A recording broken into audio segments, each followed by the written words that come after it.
3 দিনের সফরে ঢাকায় এসে ব্যস্ত সময় পার করছেন মার্কিন সহকারী পররাষ্ট্রমন্ত্রী ডোনাল্ড লু। বিকেলে বৈঠক করেন সুশীল সমাজের প্রতিনিধিদের সাথে, যেখানে গুরুত্ব পায় নির্বাচন পরবর্তী রাজনৈতিক পরিস্থিতি, গণমাধ্যমের স্বাধীনতা এবং শ্রম অধিকারের বিষয়গুলো। রাতে প্রধানমন্ত্রীর বেসরকারি শিল্প ও বিনিয়োগ উপদেষ্টা সালমান এফ রহমানের বাসায় নৈশভোজে অংশ নেওয়ার কথা রয়েছে তাঁর।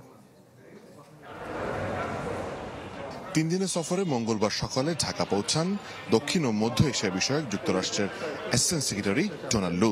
বিমানবন্দরে তাকে স্বাগত জানান মার্কিন রাষ্ট্রদূত পিটার হাস ও পররাষ্ট্র মন্ত্রণালয়ের আমেরিকা অনুবিভাগের মহাপরিচালক।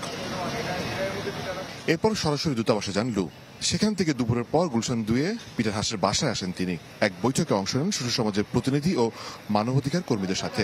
ছিলেন ডেইলি স্টারের সম্পাদক মাহফুজ আনাম, মানবাধিকার কর্মী নূর খান, জলবায়ু কর্মী সোহানুর রহমান ও শ্রম অধিকার কর্মী কল্পনা আক্তার।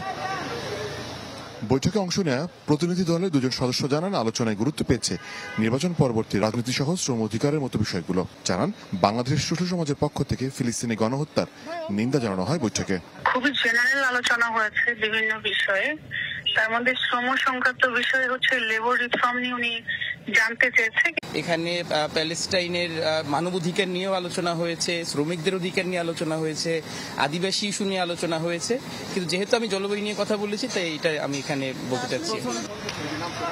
রাতে প্রধানমন্ত্রীর বেসরকারি শিল্প ও বিনিয়োগ উপদেষ্টা সালমান এফ রহমানের বাসায় নৈশভোজে অংশ নেবেন ডোনাল্ড লু। মোর্শেদ হাসিব, চ্যানেল 24, ঢাকা।